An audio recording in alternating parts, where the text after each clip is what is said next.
Hello student, welcome to physics Yatra YouTube channel. Chapter number 5 magnetism and matter. इससे पहले हम chapter number 1, chapter number 2, chapter number 3 आपको playlist में मिल जाएगी इस चैनल के यूट्यूब पर। आप जाइए और उसको देखिए और कमेंट, लाइक, शेयर, सब्सक्राइब करके बताइए कि वो आपको पसंद आए या नहीं आए। आज हम कर रहे हैं चैप्टर नंबर 5 स्टार्ट। आप भी कमेंट करके बता सकते हैं हमें कि आपको अगला चैप्टर कौन सा करवाना है जल्दी से जल्दी, क्योंकि बोर्ड एग्जाम 21 फैब को है तो हम जल्दी जल्दी काम कर रहे हैं, तो आप भी प्लीज बताइएगा हमें। तो now we will start the question number 1। Chapter है magnetism and matter. A current carrying circular loop of magnetic moment M is suspended in a vertical plane. Vertical plane में लटकाया गया है सर्कुलर कॉइल को, यानी इस प्रकार से ये हैंगिंग हो गया, ये सर्कुलर कॉइल हो in an external magnetic field such that its plane is normal to the magnetic field. यानी मैग्नेटिक फील्ड इस डायरेक्शन में लगा हुआ है और ये मैग्नेटिक फील्ड के प्लेन क्या क्या हो गया, इसके नॉर्मल हो गया। ओके जी, तो प्लेन कुछ ये हो गया वर्टिकल प्लेन में और ये मैग्नेटिक फील्ड इस तरह से हो गया। तो एरिया वेक्टर की डायरेक्शन निकाल सकते हैं। एरिया वेक्टर होगा आगे की डायरेक्शन में, क्योंकि एरिया वेक्टर क्या होगा, परपेंडिकुलर होगा, जो कि आगे की डायरेक्शन में होगा। हमें क्या निकालना है, वर्क डन निकालना है। कब? जब इसको हमने 45 डिग्री पर रोटेट कर दिया है about an axis perpendicular to B, closest बताना है, अप्रोक्सीमेशन लगवा रहे हैं वो आपसे। तो जैसा कि हम वर्क डन का फॉर्मूला जानते हैं, minus M B cos theta 2 minus cos theta 1। So theta 1 हमारे पास कितना हो जाएगा, 0 डिग्री, क्योंकि यहाँ पर जो थीटा एंगल है वो थीटा एंगल होता है किसके बीच का, M vector and B vector. Theta किसके एंगल है, एम वेक्टर बी वेक्टर, और एम वेक्टर की डायरेक्शन एरिया वेक्टर से दी जाती है। एम वेक्टर की डायरेक्शन किससे दी जाती है, एरिया वेक्टर से दी जाती है। तो एरिया वेक्टर स्टार्टिंग में आगे की तरफ है और मैग्नेटिक फील्ड भी आगे है, तो स्टार्टिंग में जो एंगल है वो थीटा 1 कितना बन गया, 0, और थीटा 2 की वैल्यू कितनी दी गई है, इसमें 45 डिग्री दी गई है। चलिए इसको कैलकुलेशन करके देखते हैं कितना आंसर आ रहा है हमारा। ये वैल्यू पुट कर देते हैं। सो W बराबर minus M B cos theta 2 कितना है, 45, कॉस थीटा 1 हमारे पास कितना है, 0। तो W बराबर हो जाएगा माइनस का M B cos 45 is 1/√2 minus cos 0 की वैल्यू क्या होती है हमारे सामने 1। सो माइनस एम बी, अगर मैं इसका एलसीएम लेने बैठ जाऊं तो ये हो जाएगा 1 माइनस √2/√2। तो minus M B 1 minus √2 is 1.414 upon 1.414। तो अगर इस नंबर को सॉल्व किया जाए और इसको कैलकुलेशन करके करा जाए तो ये आंसर जो आएगा वो आएगा प्लस में, अप्रोक्सीमेशन पूछे तो हमारा आंसर कुछ आएगा 0.28 MB।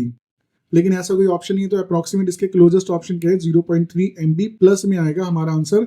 ऑप्शन 2, एक प्लस में भी है एक माइनस में भी है, हमारा ऑप्शन जाएगा ऑप्शन नंबर बी, प्लस में जाएगा। ध्यान रखना, क्लोजेस्ट पूछे तो option number B will be सही होगा इसमें। क्वेश्चन नंबर 2 एमसी की क्वेश्चन है, which of the following is a diamagnetic substance. ये ध्यान रखना, बोर्ड्स पेपर में उठाए गए हैं। आपको डाया, पैरा, फेरो तीनों के एग्जांपल्स याद होने चाहिए, तो इसका आपको एग्जांपल्स पढ़ने पड़ेंगे। इनके आपको एग्जांपल्स याद होनी चाहिए, आपके नोट्स में, बुक्स में से, एनसीईआरटी में भी दिए गए हैं। तो इसका एग्जांपल है फिलहाल सोडियम क्लोराइड। क्वेश्चन नंबर 3 हमारे सामने है, what are the ferromagnetic materials, किन्हें कहते हैं। Explain the ferromagnetism with the help of a suitable diagram with the concept of magnetic domain से समझाना है। तो डायामैग्नेटिक सब्सटेंस आप जैसा कि जानते हैं कि जब उनको मैग्नेटिक फील्ड में रखा जाएगा तो वो स्ट्रांगली मैग्नेटाइज हो जाते हैं इन द सेम डायरेक्शन। तो ये डेफिनेशन में लिख देता हूं, फेरोमैग्नेटिक सब्सटेंस है, सॉरी क्वेश्चन में जो बोला गया कौन सा, वो है ferromagnetic, not diamagnetic. So ferromagnetic materials के बारे में क्वेश्चन पूछा गया है। तो फेरोमैग्नेटिक मटेरियल्स आर दोज, हम इसकी स्टेटमेंट लिखें, क्या आंसर होगा इसका, which gets strongly magnetized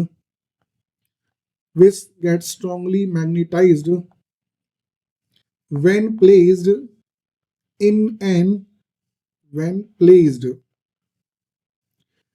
an external magnetic field। External magnetic field, तो ये सब्सटेंस को हम क्या बोलते हैं, फेरोमैग्नेटिक मटेरियल्स बोलते हैं। ऐसे सब्सटेंस जो हाईली स्ट्रांगली मैग्नेटाइज होते हैं in the presence of external magnetic field, उनको क्या बोला जाता है, फेरोमैग्नेटिक मटेरियल बोला जाता है।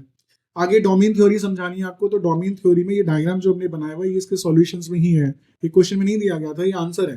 अभी डायग्राम बनाने में क्योंकि टाइम कंज्यूम होता है तो हमने पहले इंसर्ट कर दिया है, तो ये आंसर में बनाना पड़ेगा। हम आपको पहला डायग्राम देखेंगे, दूसरा डायग्राम देखेंगे।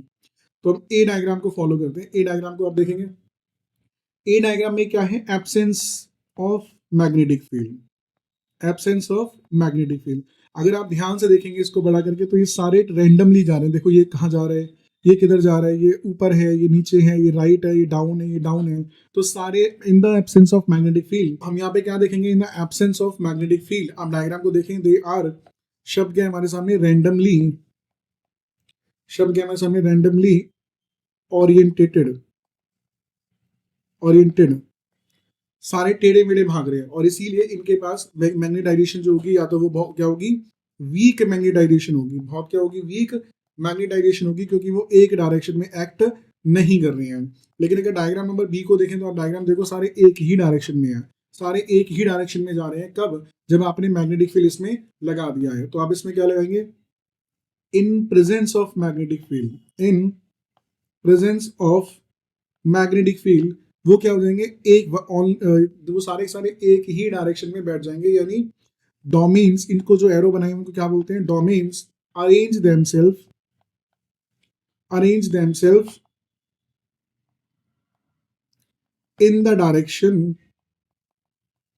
in the direction of magnetic field and produce strong magnetization, and produce strong magnetization। तो ये आपको आंसर लिखना पड़ेगा, बोर्ड की ऑफिशियल आंसर की का आंसर है ये।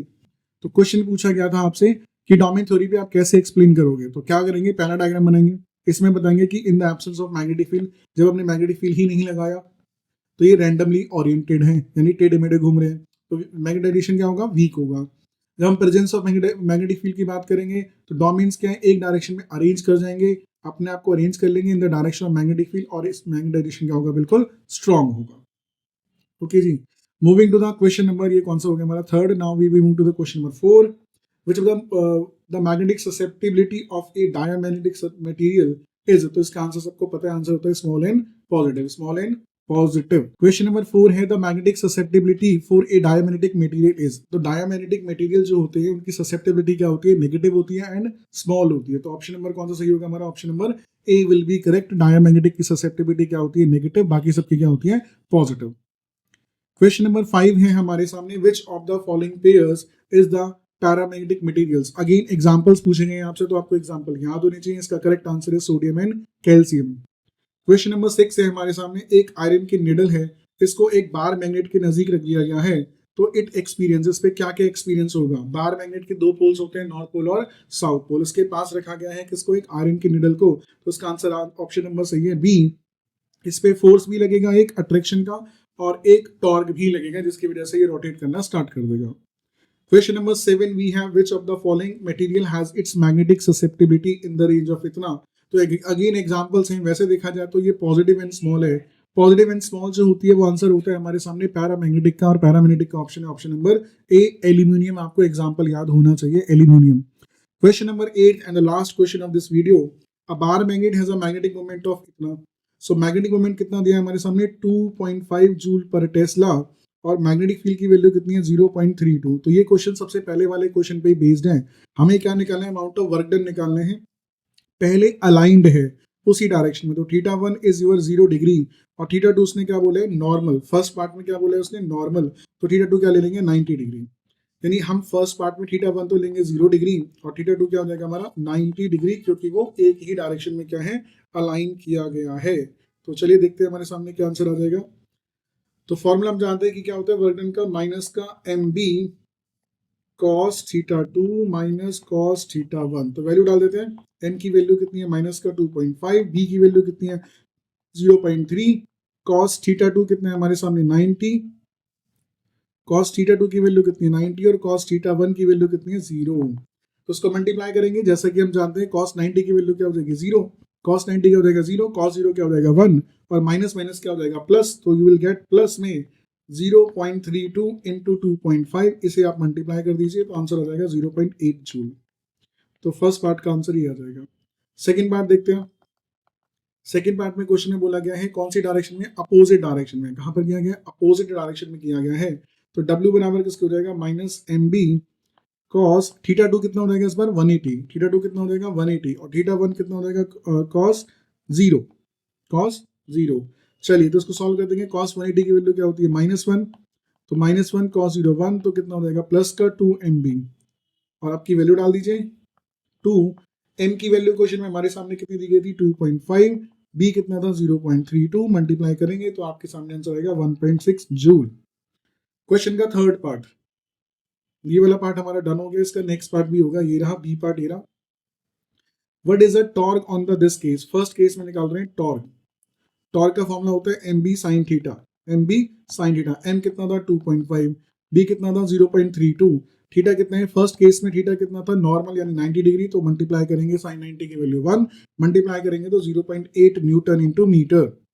केस नंबर 2 हमें क्या निकालना है, टॉर्क बराबर किसके हो जाएगा हमारे, केस नंबर 2 में हमें बोला गया था सवाल में, ये रहा क्वेश्चन, अपोजिट डायरेक्शन में बोला गया है, तो आपके सामने थीटा कितना हो जाएगा 180 डिग्री, और टॉर्क का formula M B sine 180, sine 180 की वैल्यू हम जानते हैं, आंसर कितना आएगा इसका 0। सेकंड पार्ट का आंसर क्या है 0।